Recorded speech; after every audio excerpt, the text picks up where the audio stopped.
Nick and Laura are coming back for the birth of their child at home, so you need to leave, Antonio said loudly. Leave? Me? When I asked back, Antonio nodded with a smile. I've always thought things would be better without you. I hate people who always throw around the right arguments like you do. There are other women besides you. Just because we've been together for so long doesn't mean we have to stay together in the future. Antonio was the one who made a bold statement. Whatever difficulties he faces from now on are none of my concern. He probably thinks he'll forget about it after a good night's sleep, but not this time. He should take responsibility for his own words. I'm Scarlett, 55 years old. Right now, I live with my husband, Antonio. Antonio is 60, 5 years my senior. So, he recently retired. Antonio said, maybe I'll spend my time enjoying my fishing hobby now. He seemed happy about it. Meanwhile, I run a small apparel company, thankfully making a decent profit. Currently, we can afford to live in a high-rent condominium, thanks to my job. Antonio was supportive, but after his retirement, he changed. First, his daily routine shifted. Now, always at home, Antonio had many days without plans. This led to a more lax lifestyle. Staying up late, watching TV, or sleeping past noon. Occasionally, that's okay, but when it goes on for days, it's concerning. I suggested, shouldn't you keep a regular schedule, especially at your age? But Antonio seemed unconcerned. Instead, I've worked hard all my life. Let me be. Don't tell me what to do, he retorted. Another issue was Antonio's boredom. He had a few friends and his only hobby was fishing alone. He seemed increasingly idle after retiring, and he began nitpicking at my housekeeping. Frankly, I'm not great at domestic chores. Busy with work, I rely heavily on the latest home appliances. A cleaning robot for housekeeping, electric cookers for meals. Antonio didn't like that. Robots can't clean every nook and cranny. Doing it by hand is more thorough. He insisted on me doing things manually. One evening, he complained about dinner. Stews need time and attention, not an electric cooker. Even though he never minded before, now he was imposing his preferences. At worst, stop being lazy! You're so sloppy, he would say. I'd consider his requests if I had the time, but I'm too busy with work. If he's retired and has time, he should do it.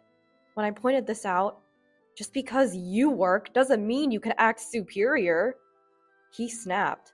I couldn't help but understand why some people divorce later in life. Yet I endured, considering how hard we had worked together. But things escalated due to a particular event. Our son's wife's pregnancy. Our only son, Nick. His wife, Laura, announced her pregnancy. Actually, Nick isn't my biological son. He's Antonio's, from a previous marriage. We remarried when Nick was 10.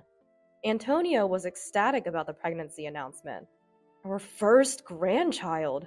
Our first grandchild! Yes, it's exciting. I replied, happy too. But Antonio's joy was beyond normal. I think he was experiencing grandparent fever. That's why things turned out this way. Laura, raised by a single mother, I'd like to go back there to give birth, probably because he said so. Laura grew up in a single-parent household, so this time, my mom is too busy with work, she explained. So Antonio, eager as ever, said, we need to welcome the baby in the best possible way. And he began preparations. That's fine, but he strangely imposed it all on me. This crib, every kind of milk, just in case. Oh, and a lot of diapers. He just barked orders. I was already swamped with work and chores. Even when I made time to prepare, it was never right. No, not like that, he'd complain.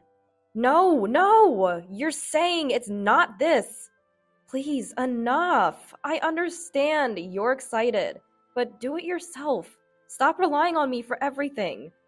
He seemed shocked to be challenged, standing frozen. Our first grandchild, and you act so detached. Right, you're not biologically related to Nick, so you don't care about him. That's not true. Don't say such awful things. You're overdoing it. If Laura knew how much you're doing, she might not want to come here.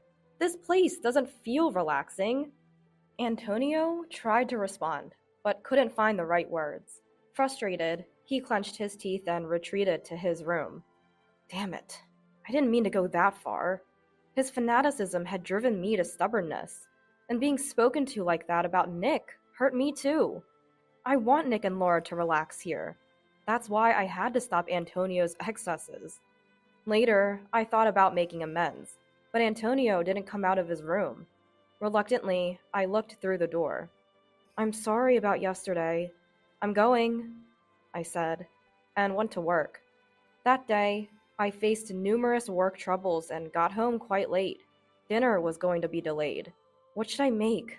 As I thought this on my way home, I found Antonio already sitting at the dining table, waiting.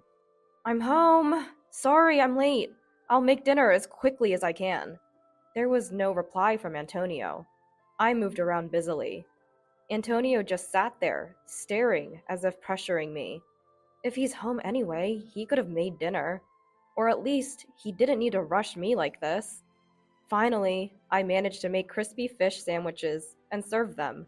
Sorry for the wait. Let's eat. Antonio immediately started eating his sandwich in silence. Were you that hungry? I sat down and began eating my sandwich. Before I was even halfway through, Antonio had finished eating. He sat up straight and looked at me. What? I asked. Antonio spoke in a low voice. You're all about work, neglecting the housework. What? His unexpected words nearly made me drop my sandwich. What are you talking about? I'm not neglecting anything. Don't act like it's nothing. Like today, just sandwiches?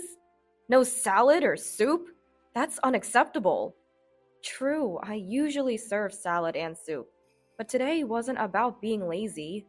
I hurried because Antonio seemed so eager to eat. I explained, but Antonio wasn't convinced. It's not just that. You always negate everything I say or do. You must think you're better because you're working and I'm retired. That's not how I think at all. Despite my repeated denials, Antonio remained unconvinced. I was getting tired of this pointless argument. Let's stop this. We'll be welcoming Nick and his wife soon. I don't want to greet them with this unpleasant atmosphere. At this, Antonio sneered sarcastically. All right, I've been thinking the same. So, I found a good solution. A good solution? Puzzled, I tilted my head.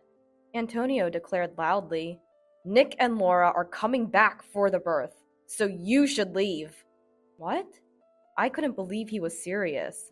Leave? Me? When I asked again, Antonio nodded with a smile. If you weren't here, things would go smoothly. I've always thought so. I hate people like you who always argue with logic.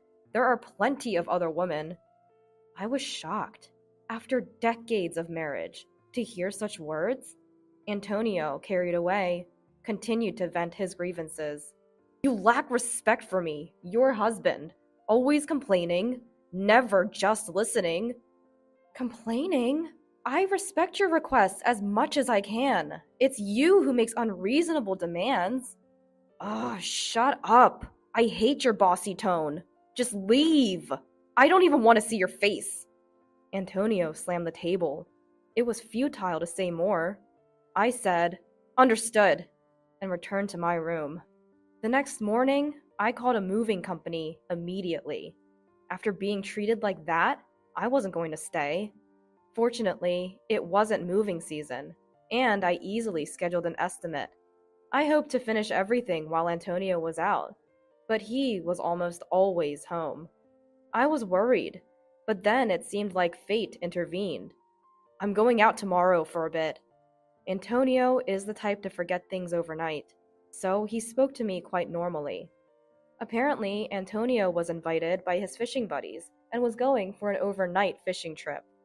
This was my chance. There was a slightly awkward atmosphere. Maybe even Antonio felt that what he said yesterday was too much. Still, there was no apology from him. He might be hoping to act as if yesterday's words never happened. He's always been like that. Until now, I've been the bigger person, letting things go. But I couldn't just ignore what he said this time. The moving estimate came quickly. I planned to take all the furniture and appliances, but there was less than I thought. The problem was finding a place to move to, but that was easily solved. Someone I knew through work offered to lend me a place. A brand new one, no less. "Are you sure?" I asked again, and they said, "Scarlett, you've been so helpful." So I accepted the offer. I immediately went to see the property. It was more than sufficient, with no issues. I moved everything out while Antonio was away. His harsh words left me without regrets. Perhaps deep down, I had grown tired of life with Antonio. The night after I moved, Antonio called.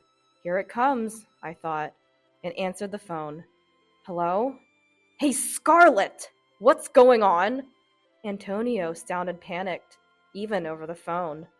I almost laughed, but responded calmly. "What do you mean?" "My house! It's empty! What's happening?" "Well, you told me to leave, so I did just that." I had taken everything, from the latest appliances to my favorite dining table. "But I only told you to leave! It's crazy to take everything from someone's house!" "What? Leaving them would be crazy. I bought all that with my own money. You never contributed, saying you didn't need them." Antonio fell silent, then said grudgingly, "Fine. Nick and his family are coming tomorrow. Furniture doesn't matter." He'd be surprised to see the place now. "Good. Then it's perfect timing. Say hi to Nick for me." There was no point in further conversation. I quickly ended the call. There was another significant matter, but I didn't mention it since Antonio seemed unaware. The next day, Nick called. "We'll be there soon." A phone call. "Didn't Antonio tell you? I moved out." "Really?" Nick sounded surprised, but didn't press further. In fact, I sensed more relief than shock in his voice. "Cool. Mom's not there. We can do whatever we want then. You're not coming back, right?" "That's right." I always sensed Nick found me bothersome. He seemed displeased I didn't pamper him like a biological mother might. "You're not as kind as other women," he once said as a child. I thought I was raising him with love, so he wouldn't struggle later in life. "Well, it's easier for both of us. Laura was uncomfortable too, so see you." That was like his father, always adding one extra, unnecessary comment. I pondered this after hanging up. That day, I was a bit on edge, unable to focus on work. I half expected a call about the furniture and appliances. Laura once said, "It must be nice to have all these appliances for an easy life." I secretly thought their visit was to take advantage of that. But contrary to my expectations, no call came that day. Finally, at the end of the month, Antonio called. Scarlett?" His voice lacked confidence, making his intention clear. But I played ignorant. "Yes?" "It's about the rent." "Yes? What about it?" He struggled to say it, but he wanted to talk about rent. Antonio and I used to pay $1,700 for the condo rent. I was the one who paid it all. There's no way Antonio, with his retirement, could afford it. He might manage for a while with his retirement fund, but it would eventually run out. He called me, but hesitated to speak his mind. I had to prompt him. "What? You're not expecting me to pay the rent for a condo I don't even live in, are you?" No, that's not. You were the one who insisted I leave, right? And now you're coming back to me?" That's not something Antonio's pride would allow. As expected, he changed the subject. "Scarlett, are you doing okay? With a place to live?" "Yes, I managed to find a place, thanks to some connections. I'm living comfortably." Saying this left no room for him to ask me to return. I had no intention of going back. But just in case... "Oh, okay. Nick and Laura were saying they miss you." I thought maybe you'd consider coming back." Such words were unusual for Antonio. He must be really desperate. But I had no intention of returning. "Oh, really? I thought they disliked me." No, that's not. Well, it doesn't matter. I have something important to discuss, so I'll come over." Yes. Yes, there was a vital matter to discuss for my future. Antonio replied, "All right, I'll be waiting," cheerfully. Later, I visited the condo for the first time in a while. Long time no see. Antonio was dressed up, unnecessarily. No matter how much he dressed up, it was pointless. I walked down the hall and into the living room, where Nick and Laura were sitting. Clearly, they couldn't live with nothing. New sofas, tables, and a fridge were installed. Nick waved casually, and Laura, though glaring, greeted me. The atmosphere was tense. I wanted to finish what I came for and leave. I sat down as Antonio urged. "So, what did you want to talk about?" Grateful he brought it up, I started the conversation. "I thought it's better to handle this sort of thing sooner rather than later." Antonio turned pale the moment he saw what I held out. "You're planning to divorce me?" He was visibly shaking, looking at the filled-out divorce papers. "Yes. Ever since you told me to leave, I've been intending to." "Did you really say that without thinking?" Antonio fell silent. He probably did. He tends to blurt out things in the heat of the moment without thinking ahead. This habit had caused him troubles at work several times. "The last time you said all those terrible things, 'I don't want to see your face, there are other women,' and what else? Anyway, at that moment, I couldn't see a future with you anymore." He must remember saying those things. Antonio kept his head down, sweating. "Yeah, I said it, but that was not really what I meant." "You can say such things even if they're not in your heart?" I'm appalled. "Well, it doesn't matter to me anymore. I was shocked. I can't do this anymore. That's all." Facing Antonio, our eyes met. He immediately flinched and looked away. "Can't you reconsider? We've come so far together." "I've come this far only to be told such things. I can't do this anymore. I can't be with you." As I firmly stated, Antonio let out a long sigh. The room was enveloped in a painfully awkward silence. The silence was broken, surprisingly, by Laura. "Excuse me, I'm the one who's been most inconvenienced here." I turned to Laura, tilting my head, and she glared at me with eyes full of resentment. "What do you mean? I thought this place would be perfect with Scarlett around, clean and full of the latest appliances. I came here expecting to be pampered, but instead I'm caught up in this marital mess. It's a huge nuisance." Laura sighed even louder than Antonio had earlier. She was angry with me for not meeting her expectations of a princess-like pampering. That is a huge misunderstanding. If she's unhappy, she could go back to her own home or anywhere else. But she chose to stay here. When I said this, Laura's face turned red. "What's with that attitude? I came all the way here for you." "I never asked you to come." Laura looked like she was about to scream. Her breathing was heavy with anger. "But it's absurd! I had such high hopes after talking to Antonio, and now this? It's too much." Laura finally burst into tears. Nick tried to comfort her, but this made a little sense. This explained Antonio's excessive grandparent fever. It was driven by Laura's expectations. Antonio, flattered and relied upon, must have gotten carried away, but it doesn't change anything. Laura was inconsolable, and Antonio remained frozen, sweating. There was no point in staying. "There's no use staying here. I'll leave. We can settle the divorce through lawyers." As I stood up, this time, Nick shouted, "You're running away? Shaking off your responsibilities and causing trouble." I was stunned by the absurdity. It's also good to have a grudge. Approaching Nick, who was sitting close to Laura, I found myself naturally looking down at him. "What's wrong? How old do you think you are now?" "Huh? I'm 35 years old." I took a deep breath and glared at him. "So what responsibility do you think I have?" Taking care of a 35-year-old son and his wife? Or a 60-year-old husband? Nick was speechless, eyes wide. I couldn't hold back any longer. You're all adults! Enough is enough! Who's causing trouble? Using my efforts as a stepping stone while expecting me to always smile and comply? Oh, calm down, Mom. Don't act like a child now. I shouted so much I was out of breath. I took a moment to breathe deeply. At least, Nick, I always cared about you, raised you as my own, but maybe I failed to convey that. Uh, Nick started to say something, but fell silent.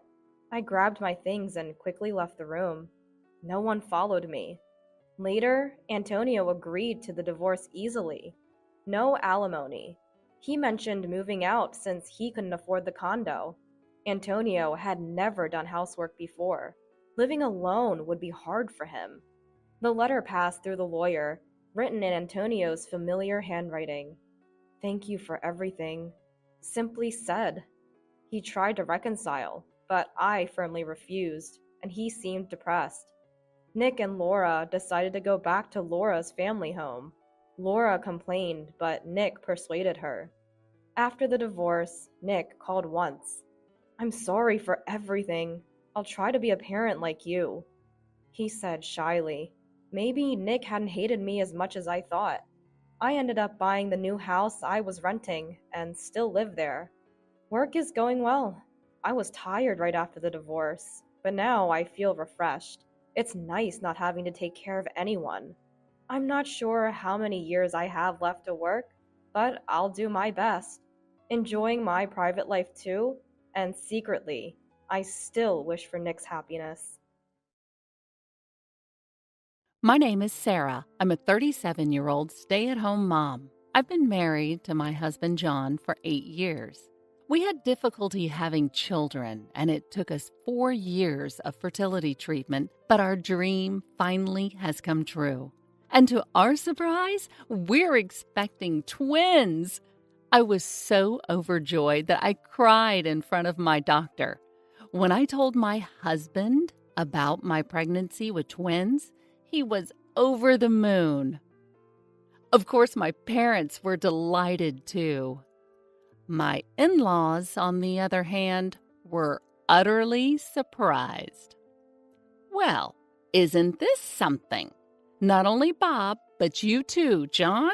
I wonder if we have the genes for twins running in our family, my mother-in-law said. Yes, indeed. My husband's younger brother, Bob, also has twins. Unlike us, Bob and his wife had children right after getting married. Their twin boys are currently 4 years old and at their mischievous stage. I'm quite anxious about raising twins, so it's reassuring to have someone nearby who I can consult about parenting. As the expected delivery date draws near, I struggle more with my huge belly. Being pregnant with a twin is anything but relaxing. It's a blessing to know that my twins have grown this much without any major issues. These twins are doing their parents a favor even before they're born, I ponder, already feeling like a proud mom as I somehow managed to get the housework done. What's this? This doesn't taste right. Despite my efforts to keep up with the housework, my husband keeps complaining. I'm sorry, I couldn't taste it because I'm feeling sick. What's that about? Your morning sickness should be over by now. You should be in your stable period. Stop making excuses. There's no stable period with a twin pregnancy. Don't make excuses. You're a stay-at-home mom. At least get your cooking right. And what's with this mess? My husband is always angry and complaining. He doesn't help with anything. He won't even take out the trash. Besides my husband, who shows no sympathy, there's another one that stresses me out. What's with this mess? Just because you're pregnant doesn't mean you can slack off. I'm sorry. I've been feeling sick since morning. Seriously? Can you even give birth like that? You know you won't be done after just popping babies. Your job as mom starts only after that. Yes, I'm aware. Now go fix lunch. My mother-in-law, who visits every day, is my biggest source of stress. My in-laws' house is about a 10-minute bike ride away. My mother-in-law shows up every day around noon, nags at me, then has me prepare lunch for her. And then she continues to nag and be mean to me until she leaves. A truly baffling behavior. I guess it's okay to leave my father-in-law on his own. I'm at my wit's end with my mother-in-law's daily assaults. I finally brought it up with my husband. Listen, my due date is approaching and I'm thinking of going back to my parents' home. Huh? Aren't you supposed to be going to be hospitalized before your due date? Just stay here until then. I'm scheduled for a C-section, so I'll be admitted to the hospital a little before my due date. Yes, but we don't know when labor will start, do we? Besides, honestly, it's tough having your mom over every day. What's that supposed to mean? I told my husband about the daily onslaught from my mother-in-law. He knew she was coming over every day, but he probably didn't know she stays for so long. He looked a bit surprised. Well, I understand it might seem a bit selfish, but isn't it because she feels comfortable with you? Huh? She feels like being around you. She treats you like her own daughter, doesn't she? So be a little nicer to her. Well, I could stand her before my belly got big, but now it's impossible. Don't you feel anything looking at this belly? As I pointed to my enlarged belly, my husband just shrugged his shoulders. Well, I guess it is big, and it might make moving around difficult. Do you realize how hard it is to walk with this belly? And yet your mom keeps coming over and nagging me every day. She doesn't help at all. In fact, she just bosses me around. It might lead to irreparable consequences. Are you okay with your baby being affected?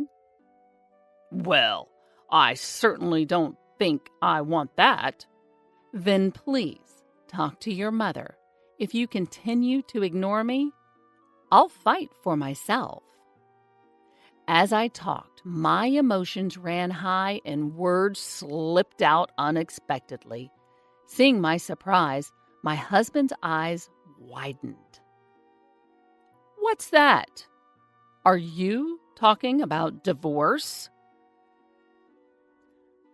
If things remain as they are, yes, I'm really at my limit. If I continue to be troubled by my mother-in-law, and if my husband continues to side with my mother-in-law, he probably realized I was serious about it and let out a deep sigh. I understand. Really? Really? Can't you believe me? It's not like that, but to be honest, I'm skeptical. There are signs that my husband values his mother more than me. Then let's do this. Prepare the divorce papers. Wait, huh? If you think you can't trust me and it's not going to work, you can file them whenever you want. How about that? Can you believe me now? Yes. Seeing my husband's determination, I felt relieved. After that, my husband actually prepared the divorce papers and seemed to have warned his mother. In the end, I didn't return to my parents' place, but after that day, there were no more onslaughts from my mother-in-law until I was hospitalized. Then I had a C-section and safely gave birth to twins. For a while after that, I stayed at my parents' home, somehow managing the whirlwind of first-time parenthood. However, as a new mom, I was struggling to raise my twins. Then one day, my husband came to visit me at my parents' place. "Can you come back home soon?" "Huh? It hasn't even been a month yet." "It's already been a month. Aren't you just having too much fun while leaving the house?" Fun? I've had no such time. Being a mother of twins is tough. I'm enduring my painfully slow recovery from childbirth because of my advanced age, and yet I'm still taking care of our kids. So what if you're old? There are plenty of people who don't return to their parents after giving birth. Stop being such a baby. Just come back home already. After saying those harsh words behind, my husband left. Didn't he come to see our kids? Without even properly looking at his children or holding them, my husband left, just like that. While calming down my crying twins, I too became sad and shed tears. Not wanting to strain our marriage, I returned home, shaking off my parents who tried to hold me back. "You finally came back. Do you even understand what it means to be a wife?" The moment I opened the door, these were the words that came out of my mother-in-law's mouth. She was waiting for me, standing there like a guardian statue. Exhausted, I found it hard to even respond, so I silently walked past my mother-in-law. "Hey, don't ignore me." Ignoring these words as well, I entered the room and was left speechless. I can't call this place my home. Looking at the disastrous state of the house, I unwittingly muttered these words. The kitchen was piled with dishes, no space for cooking. The floor was covered with discarded clothes, garbage from empty lunch boxes, and more. And to think, I had just been away for about a month. Mother-in-law, did you come here while I was away?" "I was here the whole time. I was worried about my son struggling alone." "So you were here all the time, and we still have this mess? Worried about your son? And yet you let our room turn into a mess? Anyone would fall sick in an environment like this, and it's unsanitary for my babies. She's raised kids before. Does she not even care about basic hygiene? First, I will put my twins to sleep in the bedroom where their crib is set up. Then I started to clean up. Phew, I guess this will do for now. Just when I finally finished cleaning up. Wah! I don't even have a moment to catch a breath with my crying babies. By the time I finished cleaning, the sun was already starting to set. "You're finally done? You're so slow," my mother-in-law said while she sat on a chair and sipped her tea. It took everything in me not to splash her tea over her head. As my face strained while feeling my babies, my mother-in-law set down her teacup with a clink and looked at me, saying, "Oh, by the way, starting this weekend, Bob's twins will be coming over. You don't mind looking after them, do you?" Excuse me? I was so shocked that I had to take a long pause before responding. I mean, I didn't understand what she just said. Could you please repeat that? I said Bob, my youngest son. The twins from his family are going to be staying with us on weekends from now on. What do you mean by that?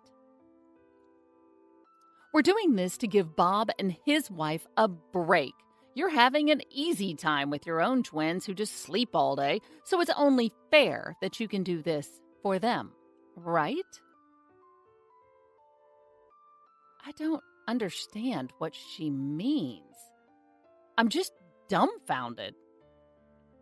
I'm not having an easy time at all. In fact, I'm so busy, I barely have time to sleep. With the situation at home now, things are only going to be more rough. What on earth is my mother-in-law saying? What's so hard about being a stay-at-home mom? I'm giving you a job to do. Be grateful and accept it. I can't. You just can't because you're inefficient with housework. Don't make your incompetence an excuse. It's been decided. This is a done deal. With that, she left. Just like my husband, she states her piece and leaves without hearing me out. But now isn't the time for me to be impressed with how similar my husband is to his mother. Like mother, like son. All panicked, I called my husband, who should still be at work. What's up? I'm busy right now. Listen, your mom just said the most outrageous thing. She wants us to look after Bob's twins on the weekends. Oh, that. You knew about this? I couldn't believe my husband knew about this. Why didn't you say no? Well, Bob's family's having a tough time. They can't even eat out because the twins are so rowdy and they don't get any rest or time to enjoy themselves. Don't you feel bad for them? Yeah, that must be rough, but why does it mean we have to take care of them? Your mom and dad can take care of them instead. Mom and dad are too old for that. You want to put all that burden on them? You're so cold-hearted. What about me? I'm already overwhelmed with taking care of our own twins. Babies are easy. They just sleep, eat, sleep again. It's not that hard. Oh, and don't slack off on housework. I won't allow any excuses. Keep that in mind. If you refuse, we're getting a divorce. What? Aren't you going to help? Me? No way. You want your hardworking husband to work even on his day off? You're a devil. There's no point in talking to them. Both my husband and my mother-in-law are the absolute worst. It feels like I'm talking to a wall. I ended the call in silence. Even with all the crap that I've been enduring, to my surprise, I'm still cool-headed. I decided to call elsewhere. A few minutes later, having ended the call, I found myself gazing at my sleeping twins. The adorable faces of the twins gave me the courage. My husband and mother-in-law were solely fixated on their own interest over these cute little twins.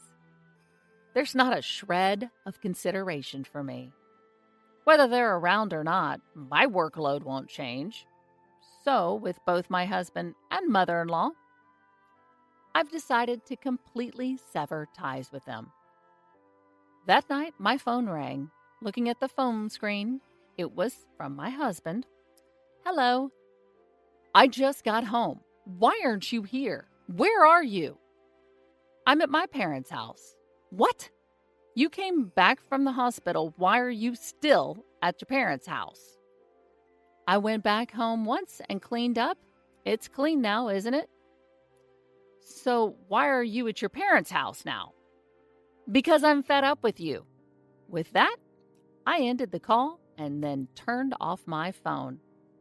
I thought he might call my parents' house, but perhaps it was awkward for him if my parents picked up, so no one came. Instead, the next morning, my husband showed up. Hey, Sarah, you're here, aren't you? What the hell are you thinking? To my surprise, my mother-in-law was with him. The lovely mother-son duo had made their appearance. Can you not cause a scene this early in the morning? As I responded to a displeased face, my husband yelled, "What the hell do you think you're doing? Hurry up and come back home." "Yes, come back and take care of the house. What am I supposed to eat?" my mother-in-law chimed in. They both teamed up and exclaimed energetically. I thought, why don't you guys go eat some grass in the yard? But it wasn't the right time to strike back. I gave a cold stare at the two who were pressing me and clearly stated, "My home is here. I'm not going back to the house where you guys stay." "What? Are you saying you're getting a divorce?" "Yes. Matter of fact, I submitted the divorce papers last night. You said it yourself. I can turn in the papers whenever I want if things don't work out for me. You said the same thing yesterday." "That's just a figure of speech. It's just to show my determination. Who would even take that literally?" I did. My husband seemed to be at a loss for words. "Sarah, you're just mentally unstable from giving birth, aren't you? Get another marriage certificate and come back. If you do what you're supposed to do, I'll forgive you." My mother-in-law took over, trying to convince me. "Go back? Take care of you? And look after your other son's twins on the weekends? Is that what you want?" I asked, confirming what my mother-in-law wanted out of me. "Of course." "I decline." "What did you say?" First of all, does Bob know that I'm taking care of his kids? Huh? Bob didn't know that I was taking care of them, did he? Upon hearing this, my mother-in-law's face turned pale in an instant. Indeed, to my disbelief, my mother-in-law decided on her own to make me take care of Bob's twins. In fact, I had called Bob after I talked with my husband last night. When I explained the situation, Bob was very surprised. "You're already taking care of your own twins, aren't you? I wouldn't dream of burdening you with our kids too. Sure, our twins can be a handful, but we love them to pieces. If we left them with you on our days off, we wouldn't get to play with them." In other words, my mother-in-law had taken it upon herself to assume that Bob and his wife, who had casually mentioned that raising twins is hard, needed help. And so she decided to take in the twins on her own, and then she tried to delegate the responsibility to me. I could never understand her. "The divorce proceedings are done. Can you please leave now?" "There's no way I can accept this," my husband insists stubbornly. "Can you stop already?" All of a sudden, I hear someone yell from behind, and when I turn around, my father was standing there. "Dad?" He was flustered. "You've been saying some pretty selfish things. Have you ever helped out around the house? Do you even look after the twins at all?" My husband was searching for words in response to my father's questions. "I'm tired from work." "Oh. Yet I hear that you take breaks all the time without doing any significant work. Even when everyone else is working overtime, you always leave work on time. And yet I hear that you're always coming home late. Are you having an affair?" No, I was just hanging out. Really now. You push all the housework and childcare onto my daughter and then go have fun? You have it easy, don't you? Well, that's... In reality, my husband was employed at the company my father runs. While it's a small-scale business, it has a fair number of employees, and among them, my husband has been loafing around, acting high and mighty, because he's the CEO's son-in-law. This fact came to light when my father conducted an internal investigation. I had believed he was working hard, late into the night, so I can't believe this. I will ask you to quit the company due to your problematic behavior. There's no reason to keep someone who's not a family member any longer since you've divorced my daughter. What? No way! Get out of here. I'll give you a formal notice tomorrow. Make sure to quickly pack your things at the office early in the morning. Huh? My husband turned pale, hearing my father declare his termination. No, my ex-husband. My father turned his back on my ex-husband, and I was about to enter our home. My ex-husband did something completely unexpected. My ex-husband forcefully pushed me to the side and tried to barge into our home. Hey, what are you doing? My ex-husband was attempted to shove my father away. Move! Hand over my kids. If they're with you, you'll come back, right? My ex-husband was just yelling nonsense. Don't be absurd, using your own children as a hostage. Shut up! It's because you won't come back. My ex-husband was desperately trying to force his way into our home. I clung onto him, trying to prevent his intrusion. My ex-mother-in-law was frantically trying to pull me off him. My father rushed to block the front door from inside. It was utter chaos. If I let him take my children, only the absolute worst could be waiting for us all. I screamed at the top of my lungs, "Stop!" Just then, I thought I heard the siren of a police car approaching, followed by a sharp brake noise in front of our house. "Officer, over here!" Mom? The person who squeezed past my father and rushed out was my mother.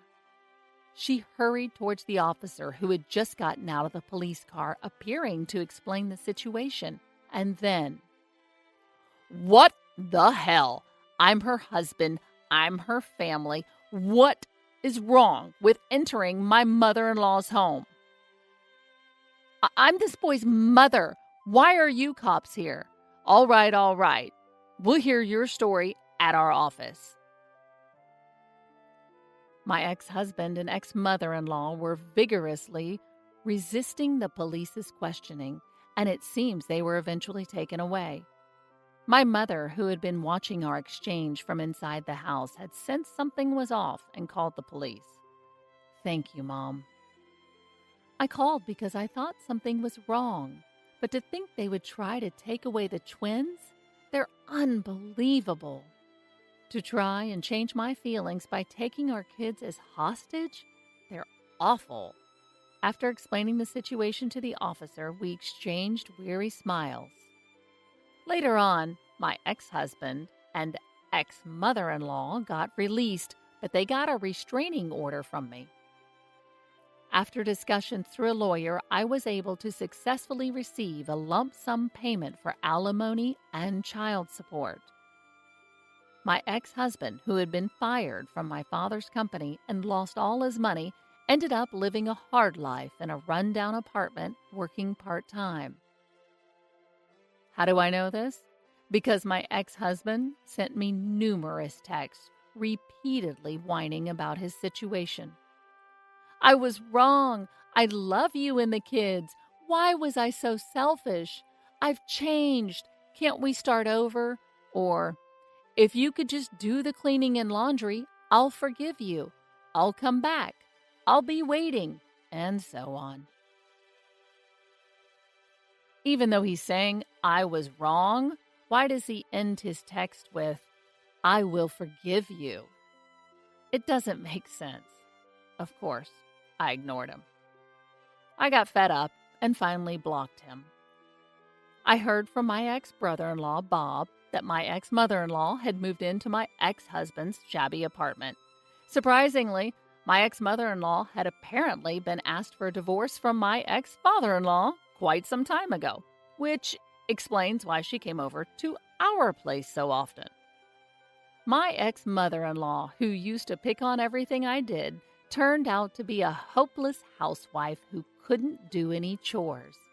I heard my ex and his mother are constantly fighting as neither one of them can do basic chores. My mother and brother have caused you trouble. I am so sorry. Bob apologized to me over the phone, sounding sorry. Bob must have inherited all my ex-father-in-law's senses. Raising twins can be tough. Please don't hesitate to consult me or my wife. His supportive words made me very happy. After hanging up the phone, the cries of the twins echoed throughout the house. All right, I'm coming. As I peacefully watched my adorable twins grow, I feel nothing but happiness.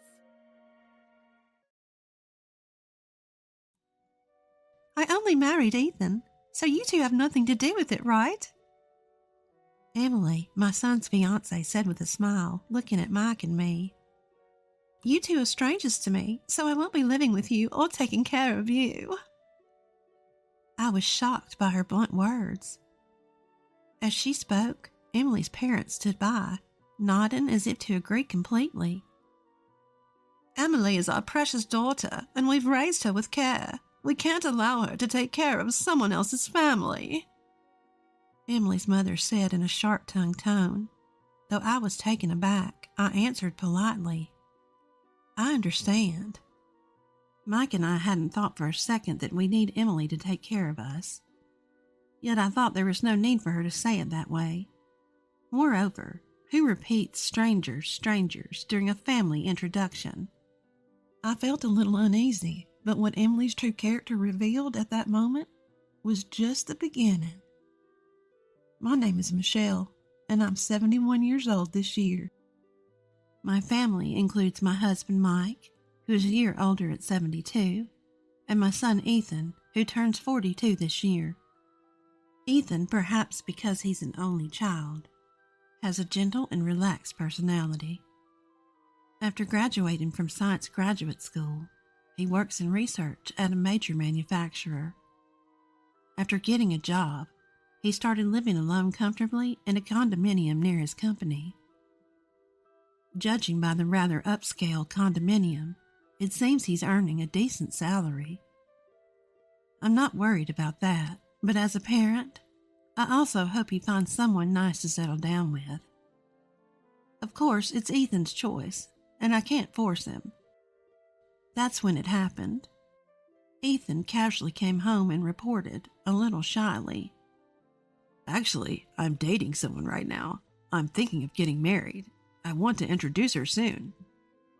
Mike and I were surprised, as he had never shown any interest in women before. Sure enough, I must admit that I felt relieved. Well, isn't that wonderful?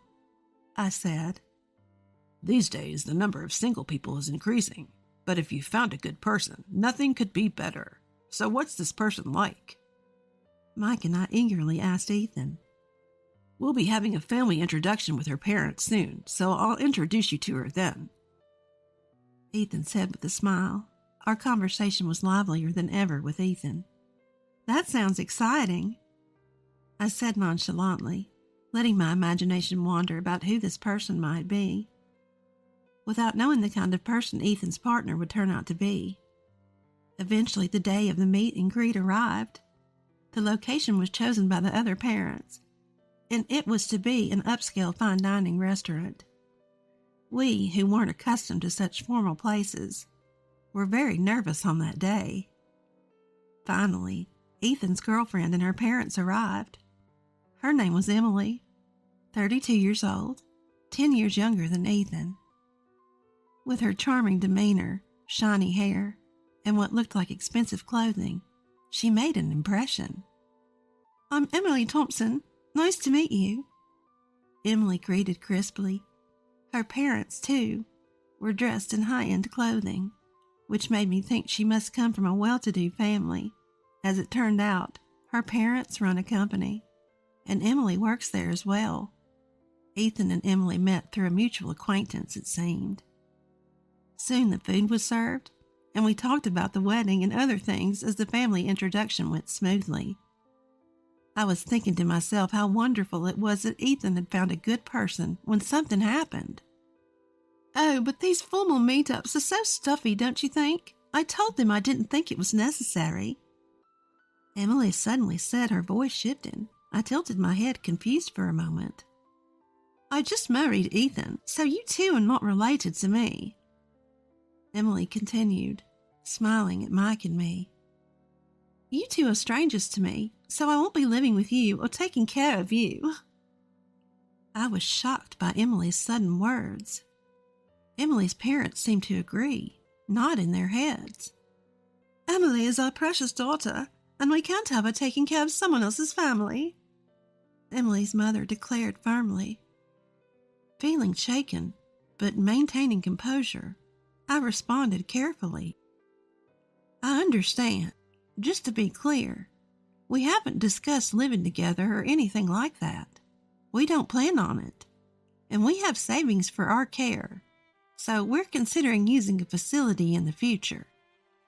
I don't think Ethan or Emily will be burdened with anything. Oh, that's good to hear. I could never change someone else's diapers or anything like that, Emily said, her face beaming. Mike and I were at a loss for words, exchanging glances. Certainly the issue of living together and caregiving can be burdensome for young people. We had already discussed that we didn't intend to rely on Ethan in the future and planned to enter a caregiving facility. Even though Emily and her parents didn't know this, I was internally frustrated by her intentionally tactless way of speaking.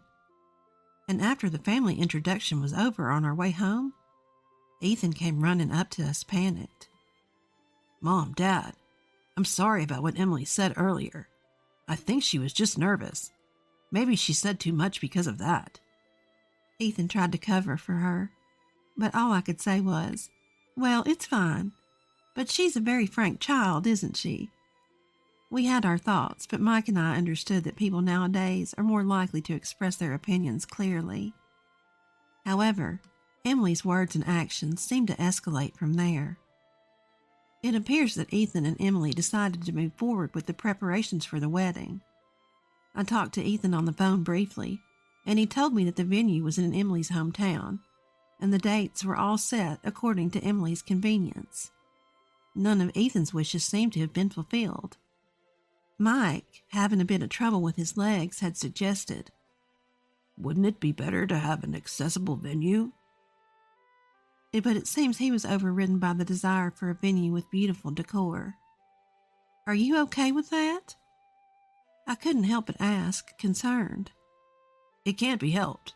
The wedding is mainly about the woman. Sorry to Daddy, though. While that was indeed true, I became a little worried as Ethan's wishes were being entirely ignored.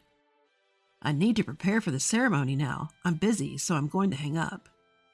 As Ethan was about to end the call, I asked hurriedly, You're busy, but Emily is helping, right? Emily is busy attending bridal beauty treatments, so I'm in charge of the details. I see. I had thought not to interfere in their affairs, but something seemed off. Since they said they'd come to our house on their next day off to discuss the wedding, I thought about taking the opportunity to talk to Emily a little. I don't intend to be nagging or intrusive, but since Emily is marrying my son, I thought that if I could get to know her better, I might see her good side. And so the weekend arrived. As planned, the two of them came over to our house. After chatting for a while, Ethan and Mike went out to the porch to smoke, leaving the room. Only Emily and I were left in the living room. I thought this was a good opportunity, so I spoke to Emily with a smile. Emily, Ethan really loves hamburgers.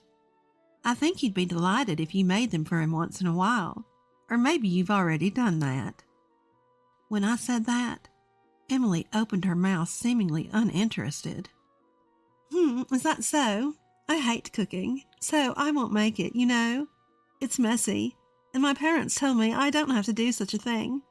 I prefer to eat at nice restaurants, and I don't like hamburgers, so I'd rather have pasta every day. I was stunned by her response for a moment. What was this woman talking about? Well, Emily, you're working too, so cooking every day must be hard, so it's good to eat out once in a while. I finally managed to say that, but Emily continued.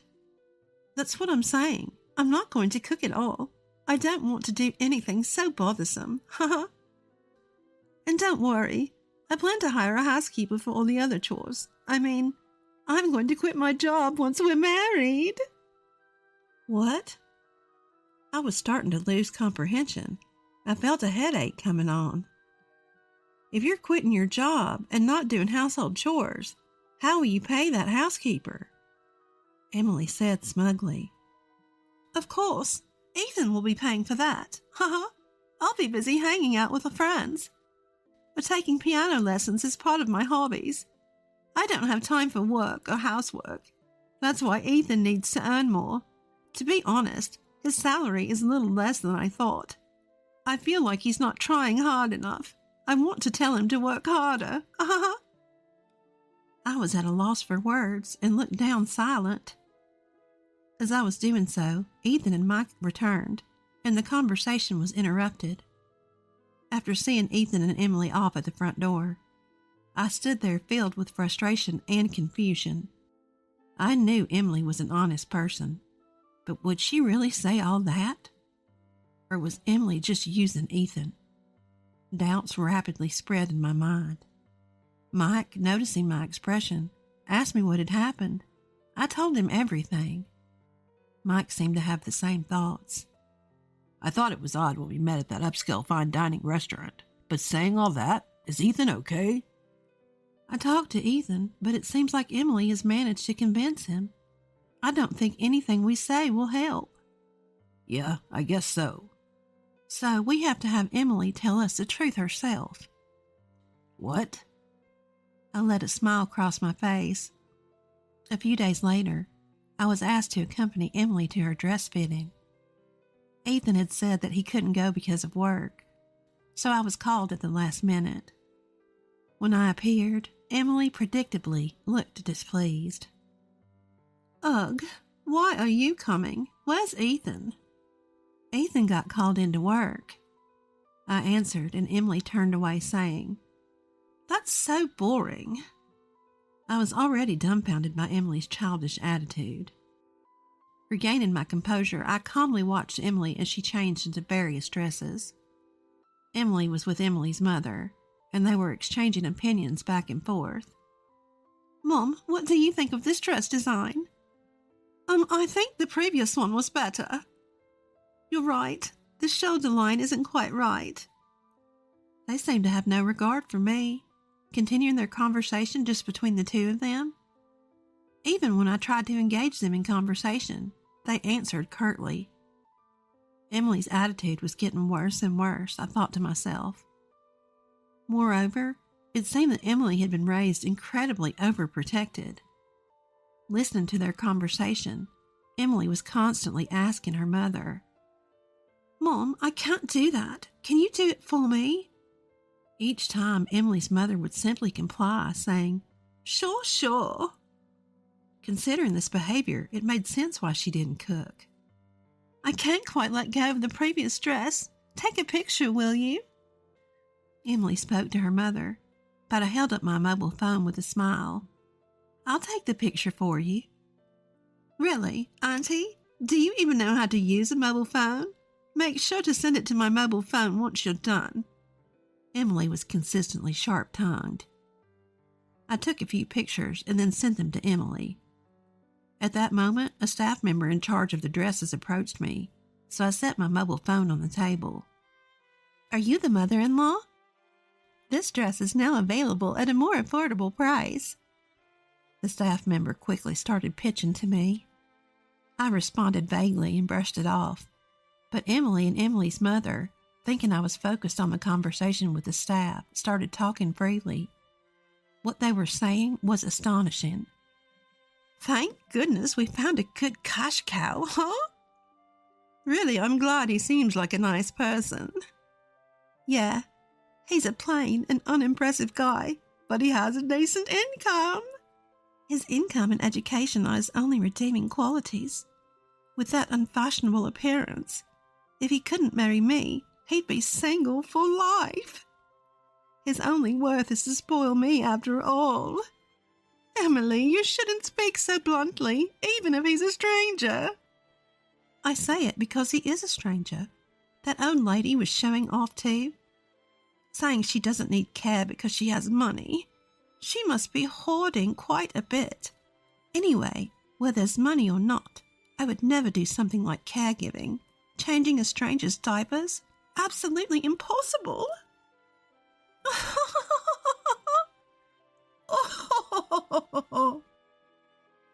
As Emily laughed saying that, Emily's mother also started laughing. Being spoken about so openly, I felt more astonished than angry. Emily indeed showed her terrible true nature. I ended the conversation with the staff and turned back to Emily and her mother. I have plans for today, so I'll be heading home. Is that so? Thanks anyway. Emily responded indifferently, not even looking at me. Leaving the chattering duo behind, I walked out of the dress shop. If they consider me a stranger, I won't hold back either. My plan was already in motion. That night, Ethan and I were visiting Emily's house. It was my first time at Emily's house, and I was surprised. I had heard that Emily's house was a fairly large single-family home, and indeed it was spacious, but it was completely neglected. Weeds were growing wild, and the window glass was cracked. What's going on, Ethan? You said you wanted to see me all of a sudden. Emily, coming out of the house, answered nonchalantly. I need to talk to you.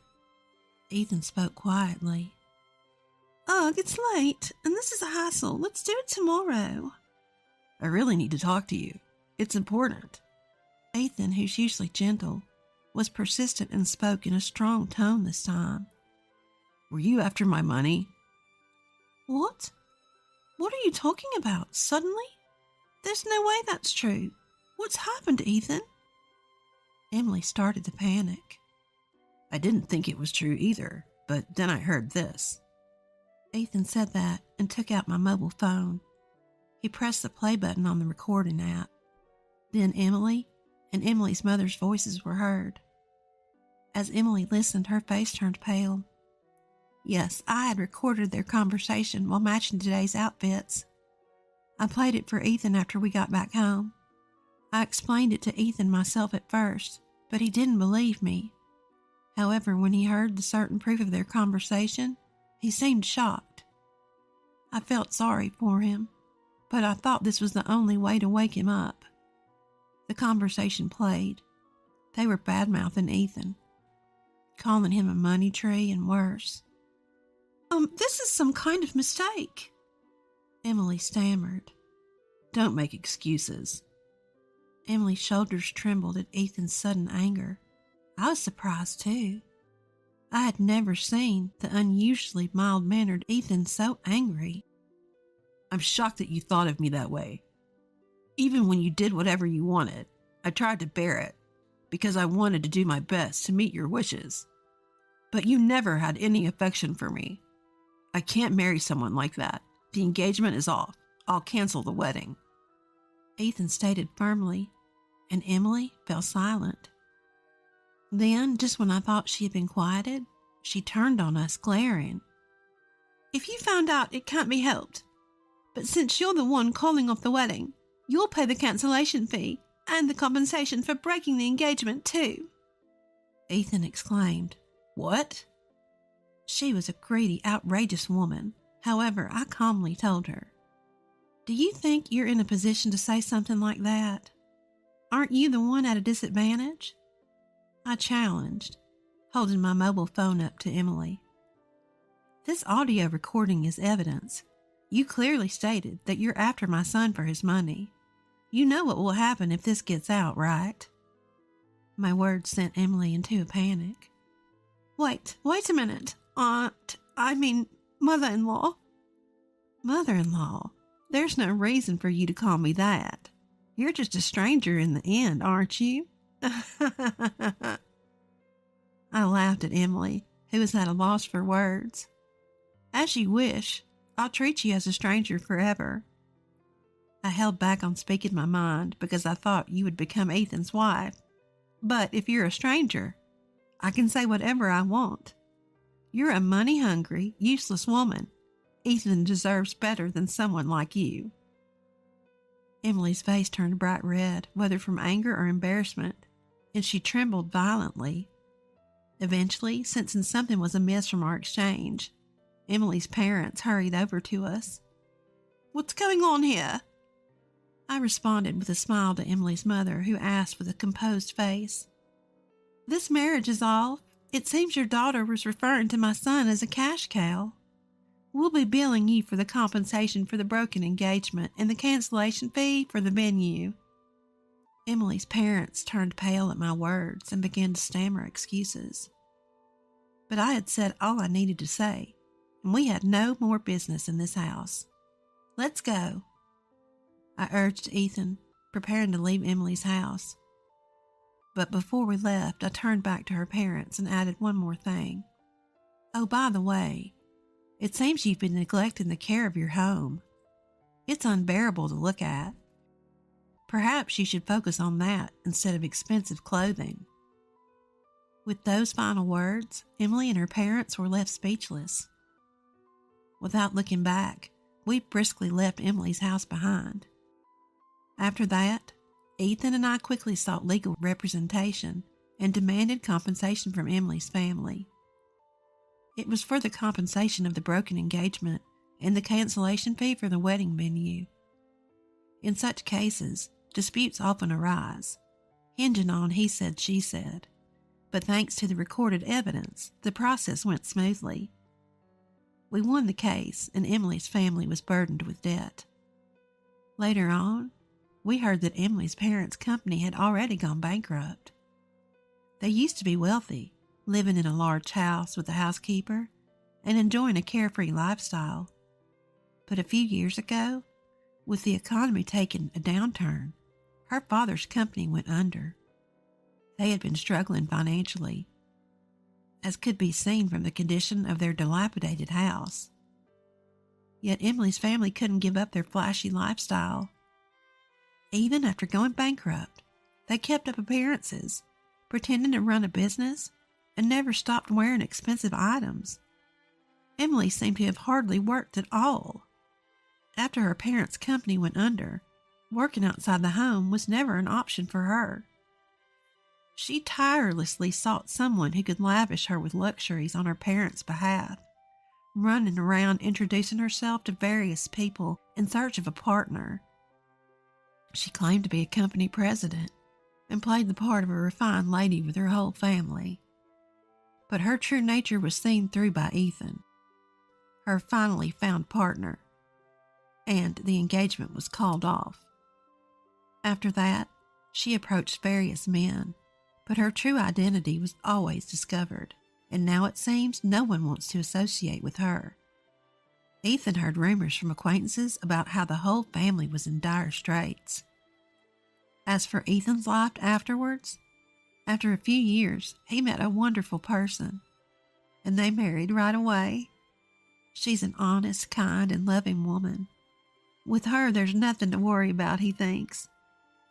Even though a lot has happened, I'm truly glad that Ethan has found happiness. Every time I see Ethan's calm smile, both Mike and I feel a sense of joy. Working in a place like this suits a poor, a familyless guy like you, sneered my classmate Bill Walker as he saw me working at the convenience store. But the next moment, the sound of a slap echoed through the quiet store. Apologize to him right now. It was his father who had been bullying me, showing anger to his son. Knowing the reason why, I started to tear up. My name is Michael Edwards. Ever since I lost my parents in an accident when I was a child, since I have no relatives, I've had to switch schools multiple times over the years. I was bounced around from relative to relative.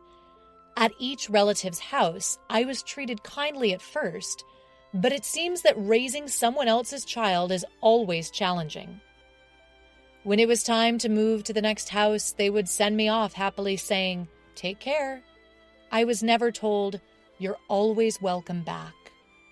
Through these many moves, I learned how to live without causing trouble for others. In junior high, 8th grade, for some reason, I ended up living with a couple in their 50s, Mr. and Mrs. Wilson.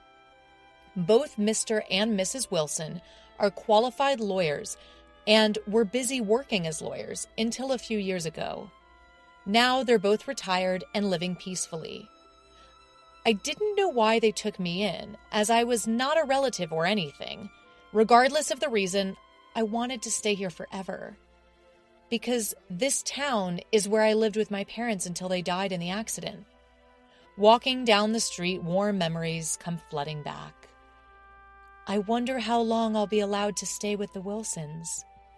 Reflecting on my past, I vowed to live quietly and cause as little trouble as possible until the time comes to leave. Contrary to my thoughts, the Wilsons were very kind and treated me like a real family. "Michael, let's go fishing together." "Michael, what do you want for dinner tonight?" I hadn't had such conversations since my parents passed away. I remembered that a real family was something this warm, and so I gradually opened up to Mr. and Mrs. Wilson. In 9th grade, Mr. Wilson asked my future plans. "After I graduate from middle school, I plan to work, so please let me stay here a little longer until I can stand on my own 2 feet. I didn't hesitate to show my intent to get a job. "We consider you, Michael, as part of our real family. You can always stay here, and you don't have to worry about money. Take the time seriously to think about your future." The kindness of Mr. Wilson was overflowing. It was a very heartwarming statement, but I, who had never thought about the future before, was left puzzled. All I had been thinking about was how to become independent as quickly as possible so as not to burden to others. I didn't have a clear idea about what I wanted to do or what I liked. Seeing my struggle and envisioning my future, Mr. Wilson said with a smile, "What you need, Michael, is time to face yourself. If you want to go to high school, do so. If you want to work, then get a part-time job. If you want to study, then study hard. Mr. and Mrs. Wilson always consider me." Helped pave the way for my future by letting me go to high school. Upon entering high school, I ran into a guy named Bill. Bill was a classmate from elementary school. We were not in the same class back then, so we hardly ever spoke. However, once we ended up in the same class in high school, Bill began to make sarcastic remarks and bully me. Bill belonged to a popular group and gradually began to involve others in his antics against me. Being an orphan, I had been subjected to this sort of harassment at school for a long time, so I knew better than to engage with him. He would get bored and give up eventually. Deciding to ignore him, I found Bill constantly trying to mess with me. My stress was piling up. Thus, my high school life, far from smooth, had begun. About a month after starting high school, Mr. Wilson asked me about my school life. "It's fun, Mr. Wilson. Thank you for letting me go to high school." I'm determined never to tell them about Bill's harassment, because I don't want to worry Mr. and Mrs. Wilson.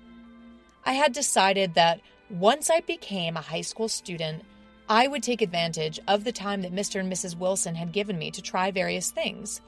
I wanted to discover my own potential. And to repay Mr. and Mrs. Wilson in some way, I thought of getting a part-time job at a convenience store. The reason was that I thought I should earn at least my pocket money myself, and I thought I could meet various people at a convenience store. Mr. and Mrs. Wilson were genuinely pleased for this. I had lived a reserved life, always wary of how others would react, so I was worried if I could handle customer service. But surprisingly, I was able to handle it smoothly.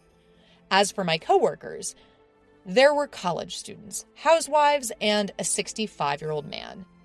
Listening to their various stories, I realized that what I had experienced so far was just a tiny fraction of life. They all said in unison, once you enter society, most people have to live a constrained life because of their company or societal expectations. So do whatever you like while you can. Advice from those more experienced in life carries a weight. I believe I've certainly grown a lot since I started my part-time job.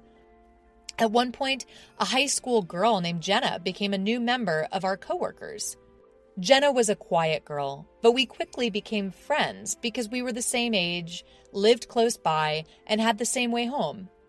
One of the things I enjoyed was talking with Jenna on the way home from work.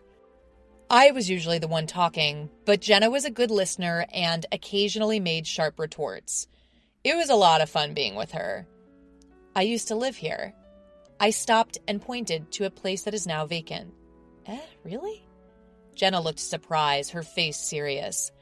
I told her about how my parents had died in a car accident when I was in the first grade, how I had transferred schools over and over again, and how I was now living in this town again, taken in by a kind couple.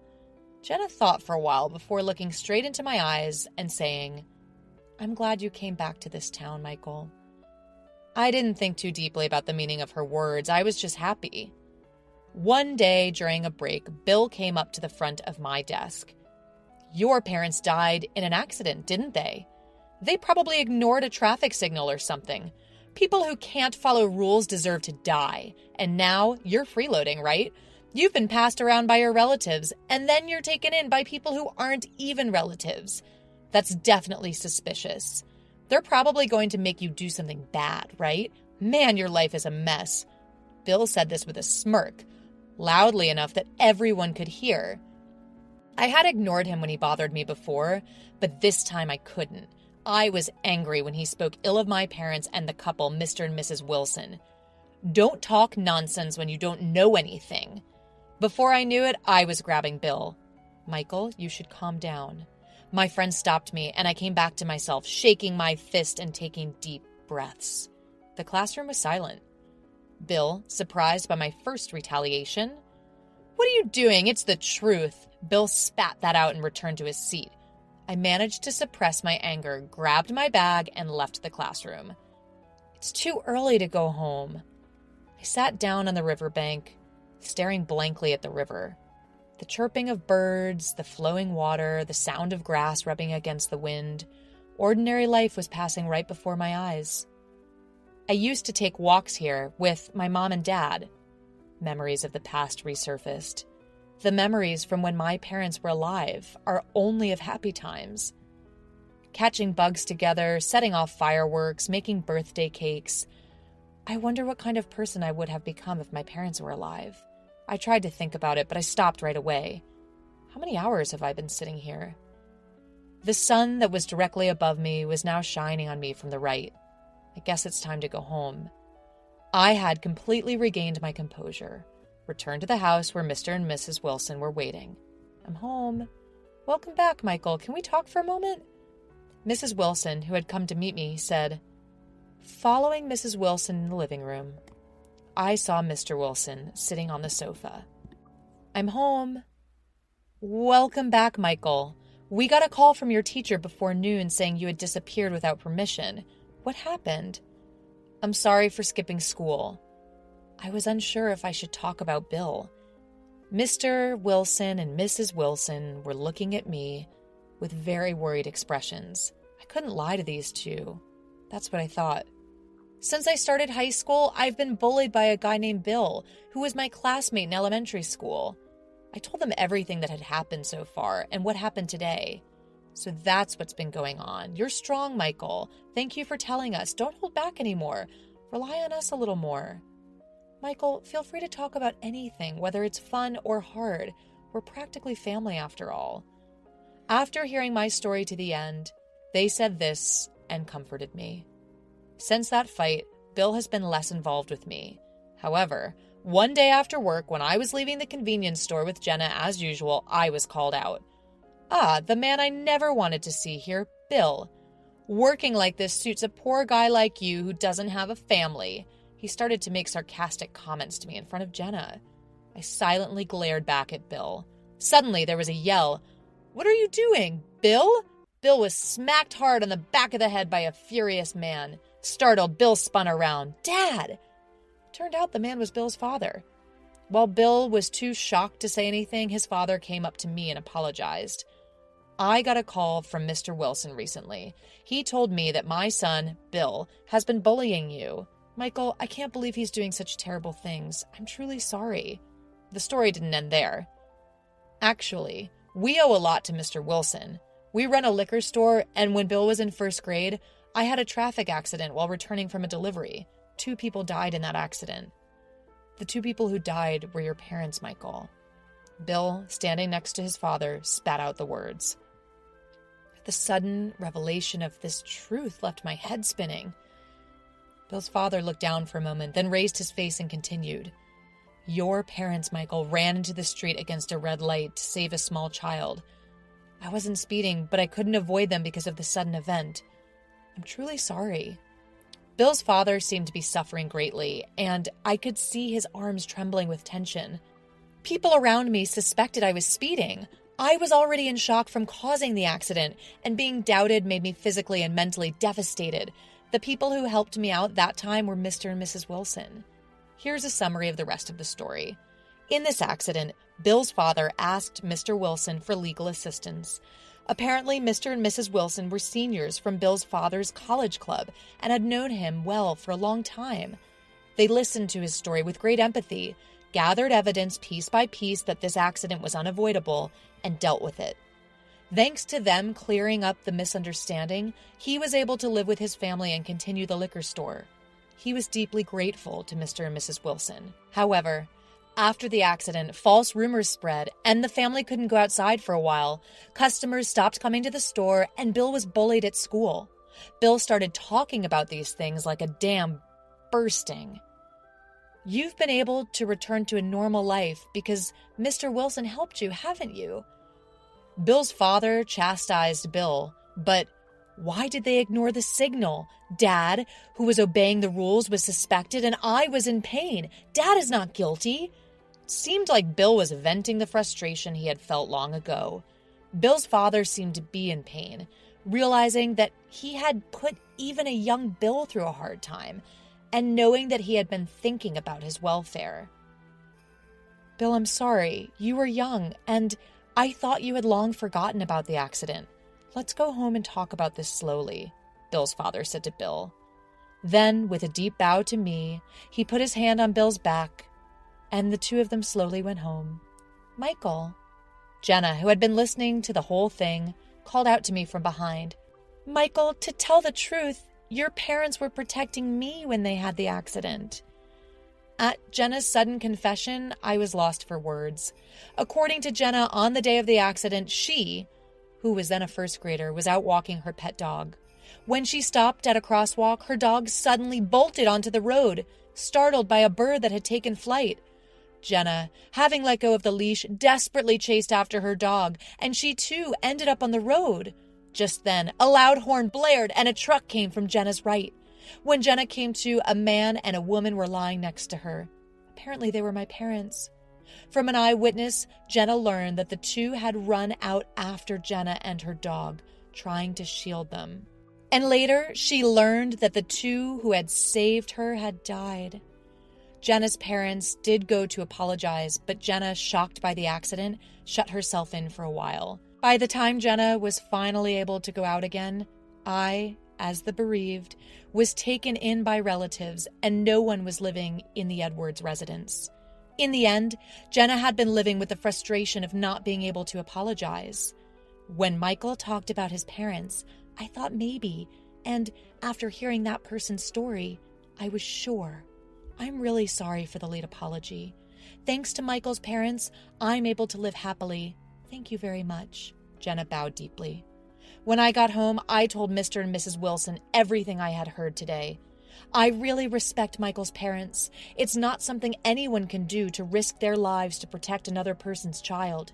Even while involved in this accident as a lawyer, I've always wanted to at least protect Michael, who was born to such wonderful parents. That's why we decided to take Michael in. It seems that the Wilsons had always been concerned about me, left all alone. There were times when I thought I was unhappy because my parents left me alone. But because my parents lived honorably until the end, I was able to live with the Wilsons, go to high school, work a part-time job, and meet Jenna, who my parents saved. Various elements connected in a single line, and I was certain that I could live strongly from now on. From this day forward, there was no more harassment from Bill. No one would bully me anymore. The atmosphere in the class became harmonious, and I was able to lead the peaceful high school life I had longed for. When I became a senior in high school, I quit my job at the convenience store to focus on college entrance exams. Having heard stories from the college students I met at my job, I decided to go to college. The faculty I want to join is the law department. In the future, I want to become a lawyer like Mr. Wilson and help people. And then in March, I successfully passed the university entrance exam. And Jenna goes to the same university. Actually, we've been dating since our sophomore year of high school. Michael, let's go report our acceptance to the convenience store where you used to work. Saying so, Jenna started running across the riverbank. I don't know if it's fate, but we met. And knowing the past, we've come to cherish ourselves and live with hope for the future. I will continue to live with all my might, proud of my parents who risked their lives to help others. Thinking so, I started running across the riverbank, where I used to walk with my parents. My eldest son and his wife bought a second-hand home. But we don't share personal information with others. That's what she said, not inviting me to their housewarming party or even telling me their new address. My son is head over heels for her and does whatever she says. I wanted to celebrate their housewarming, but, well, if you're going to act like that, I'll respond in kind. You moved on the top floor of a luxury apartment building. Classic move. When she heard I moved to the top floor of a high-rise, her attitude changed instantly. I'll make sure she regrets it. I am Tenley, 67 years old. I run a business. I'm also involved in real estate and recently acquired 3 high-rise apartments. Living in a high-rise isn't too bad. I could even consider moving. Since owning the apartments, I've thought about letting go of my spacious house. I have a 33-year-old son. He's independent now, so it's just me at home. That's one reason I'm considering moving. I want to make my own way, he declared, choosing not to work at my company.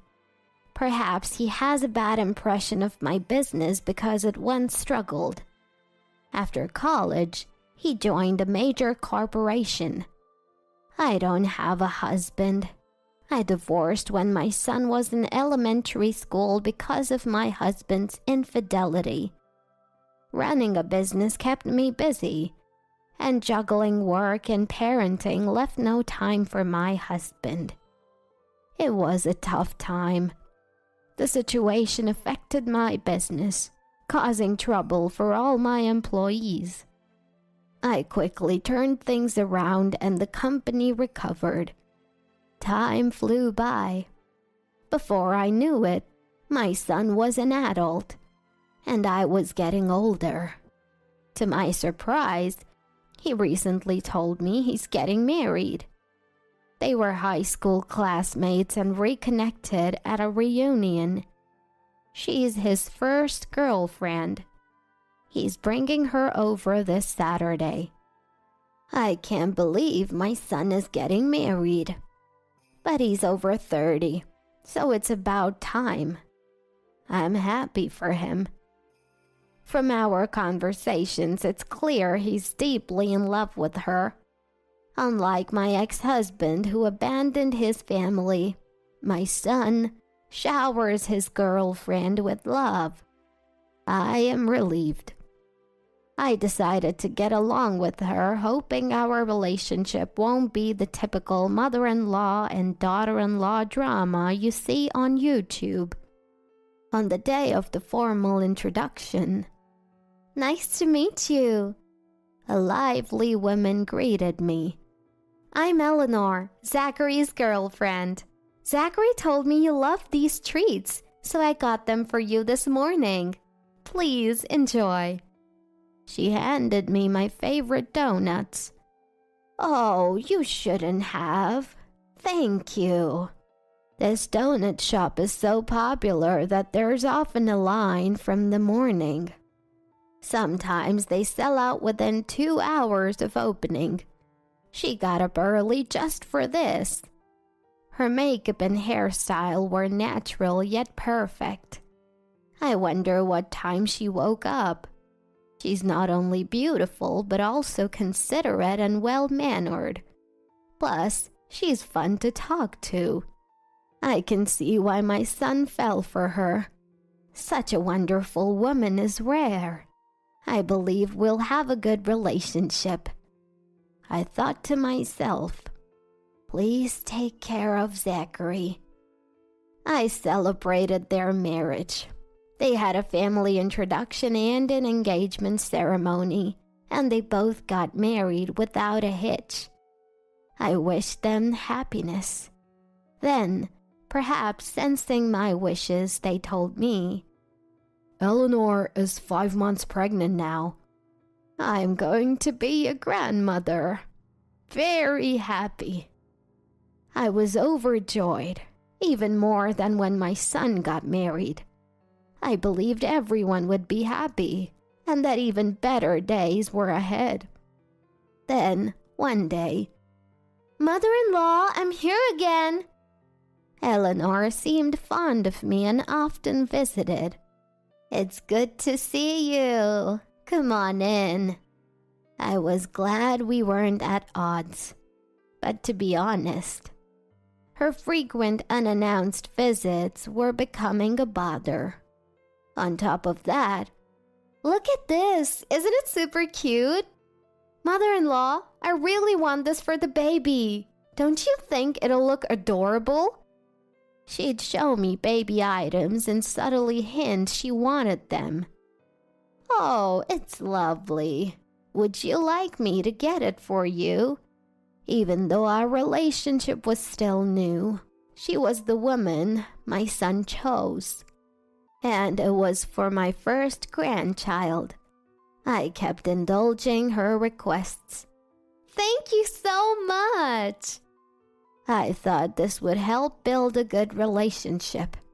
But, "Mother-in-law, look! I want this next. Cute, right? Can I order it?" She even started sending emails like, "Mother-in-law, I want the item in this URL. Order it for me. Oh, and have it delivered tomorrow morning." She began to take my generosity for granted and stopped expressing gratitude. At first, it was endearing, but I couldn't believe her audacity. I finally said, "Don't you think you're taking advantage of me? You need to show some manners. At least say thank you." But then, "What? I don't expect anything. But you run a company and own 3 luxury apartments, right? Is what I'm asking for more expensive than those apartments?" She seemed to think I was wealthy and could easily afford her requests. "Even so, shouldn't you buy things yourself to truly value them? Especially since you're about to become a mother. You should teach your child to say thank you." She became irritated. "By the way, Zachary mentioned your company once struggled. Is it struggling again? Is that why you won't buy me things? You've asked for expensive items, like the entire dress set for the baby celebration, which costs over $10,000. That's not a simple request. My company is doing fine now. So what? If your company is doing well, you have extra money, right? Zachary is a department head at a major corporation, but there's a big difference between his income and yours. I want a better life. If you won't spend money on me, I don't see the point of marrying Zachary. It sounded like she married him for his money. Wait, didn't you marry Zachary because you love him? Of course not. I remembered he was the heir to a CEO at the reunion and approached him. He fell for me instantly. So easy. I wouldn't care about him if he didn't have money. That's terrible.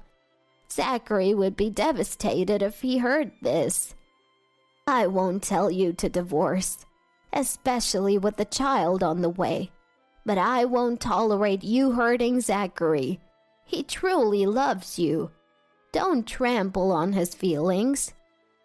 She couldn't retort and suddenly stood up. Fine. If you won't give me money, you're no different from a stranger. I don't care. She left in anger. I never imagined my daughter-in-law would turn out to be such a person. I debated whether to tell my son about this. But that very night, Mom, what's going on? My son stormed into the house yelling.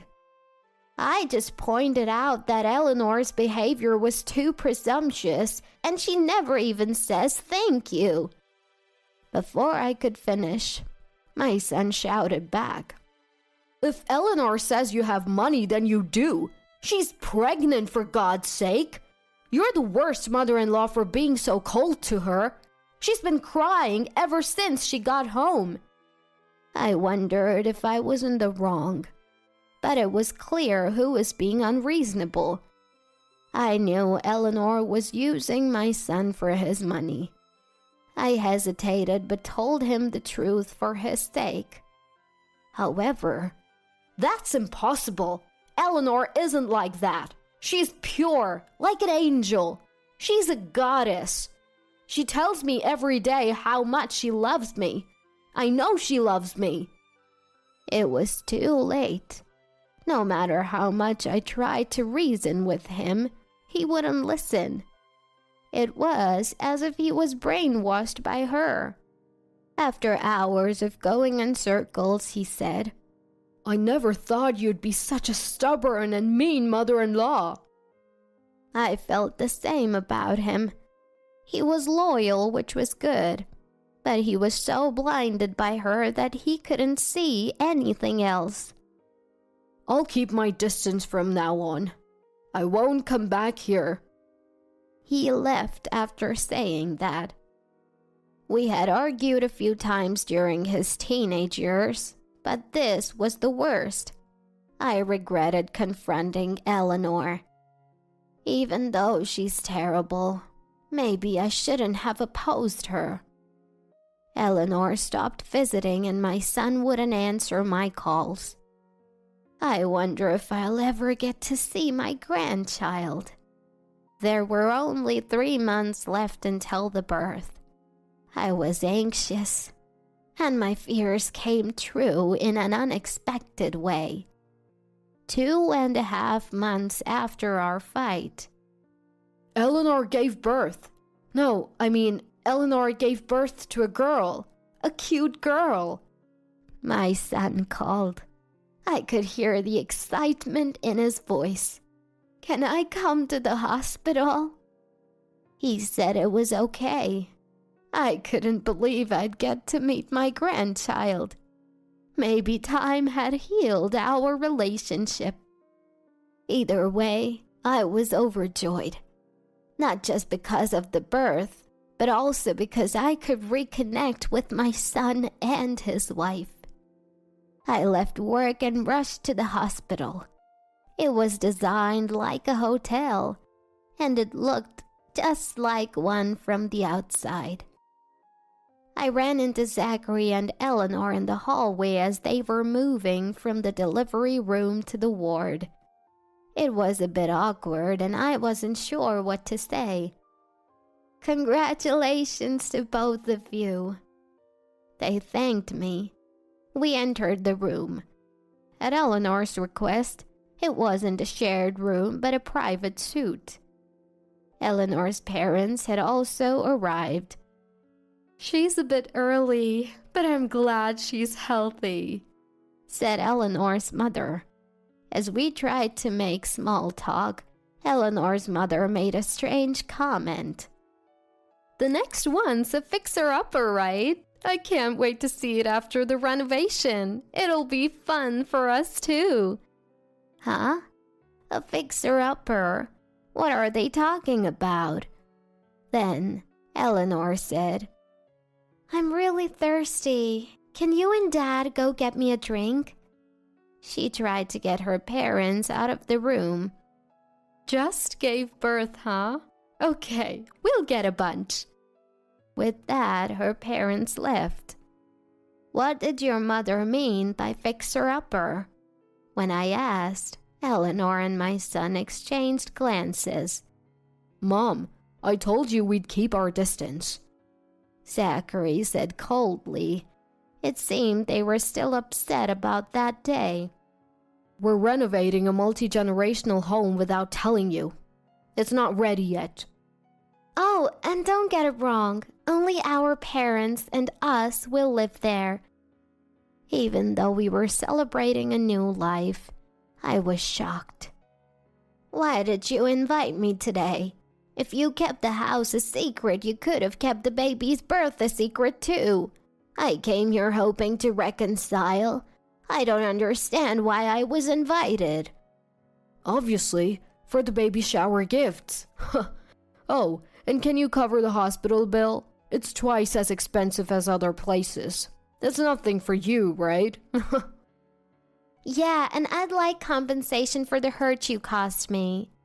Right, Eleanor. I wanted to ask for money right away, but we ran into you in the hallway. Couldn't say it in front of the nurses and her parents. Eleanor continued. By the way, we're having a housewarming party just for our family. You're not invited. My parents don't really want to talk to the mother-in-law either. Huh? They said something about not liking you because you're a CEO. Poor thing. They were treating me like a cash cow and not even inviting me to the housewarming party. And her parents were just as bad. Why are you telling me all this? Today's a wonderful day because of the baby's birth, right? Eleanor laughed. Zachary said we'd keep our distance, but we showed you the baby and now it's goodbye. If you pay for various expenses, we don't care. Basically, you're a stranger to us. We don't share personal information with strangers. I was treated like a stranger. It was cruel.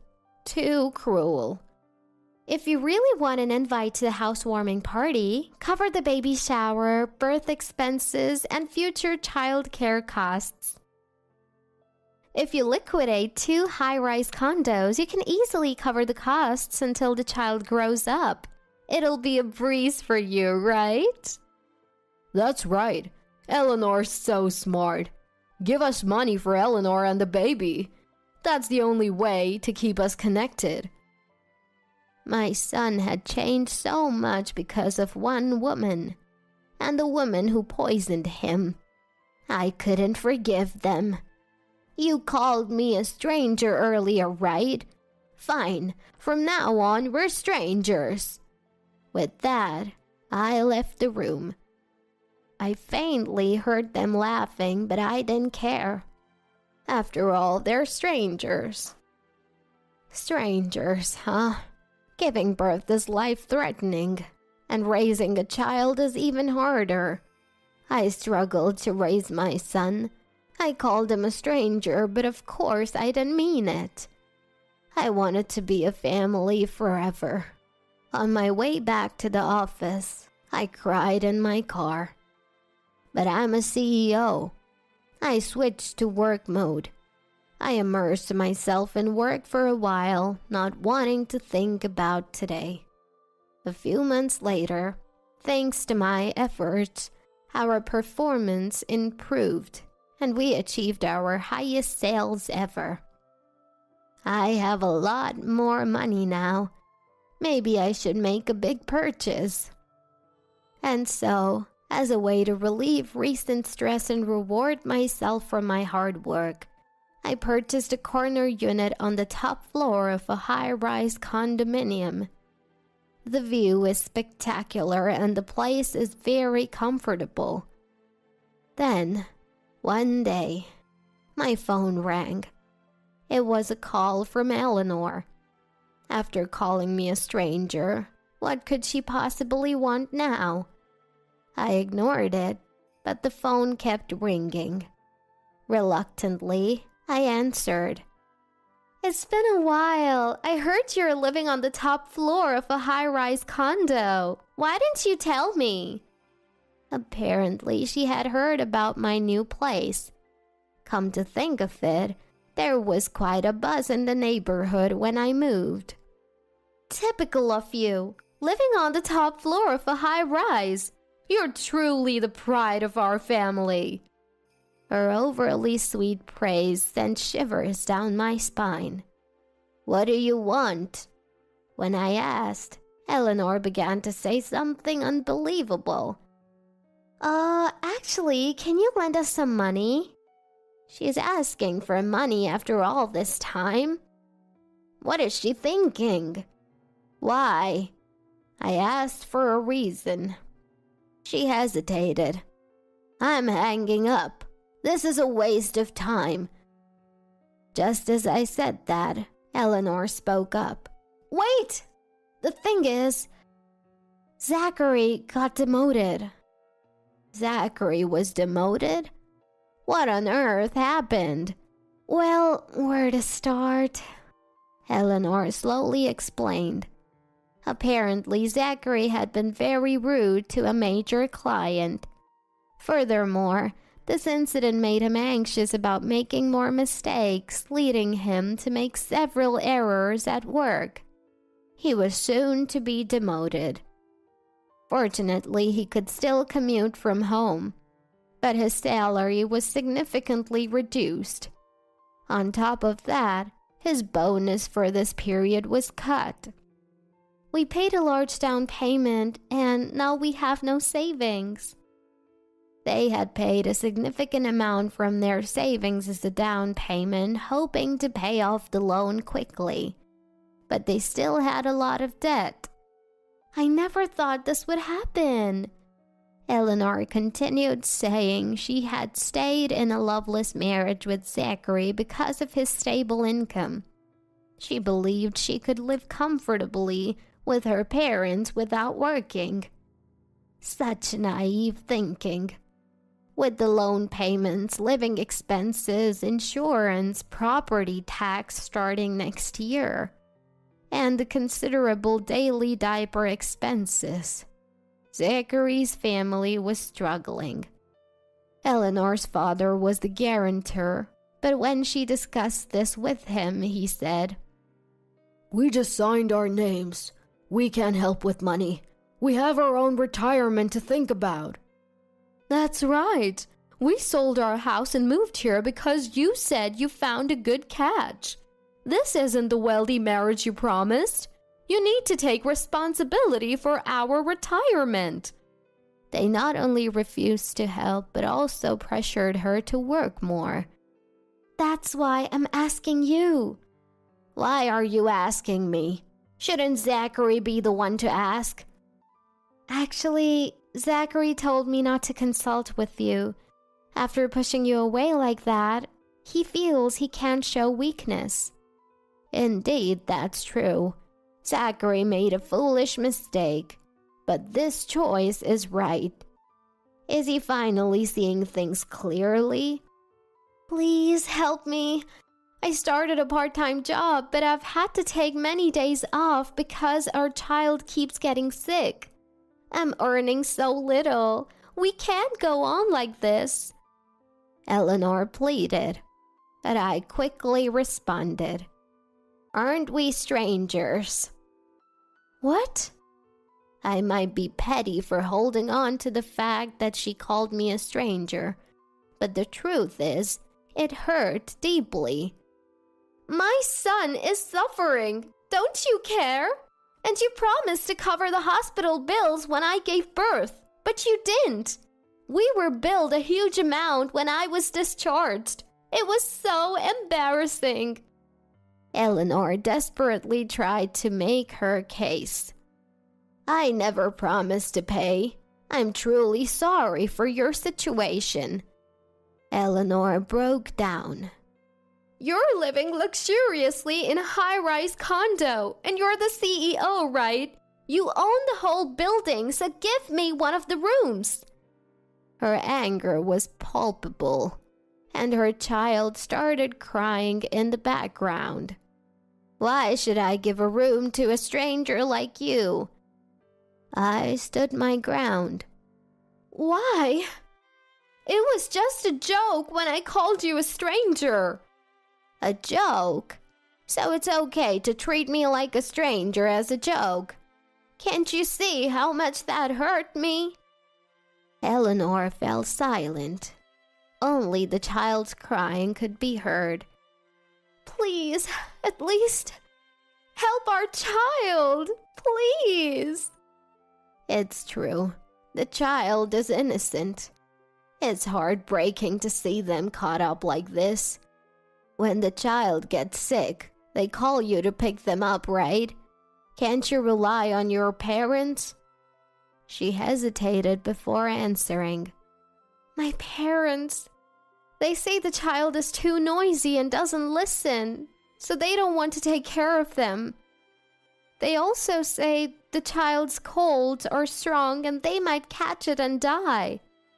It's no surprise considering who her parents are. Most likely, Eleanor's parents were relying on Zachary's income to support them. I understand.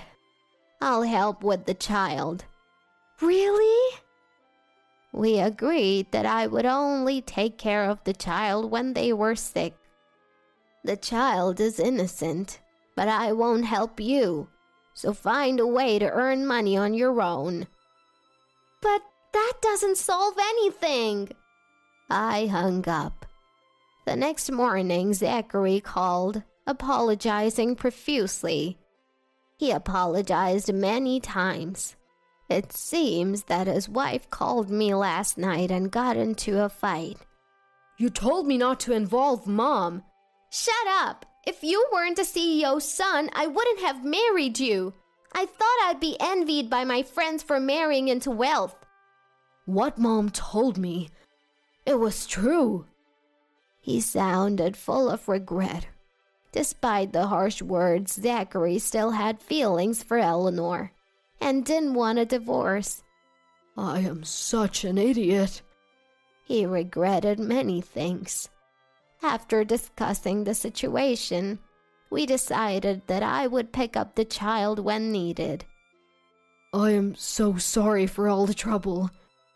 Hearing Zachary's sincere apology eased some of my resentment. Zachary started working a part-time job in addition to his day job. It seemed tough for him, both physically and mentally. Eleanor began working full-time. Her salary increased, but life was still hard, especially with her elderly parents to care for. They had to work 3 to 4 times harder than others.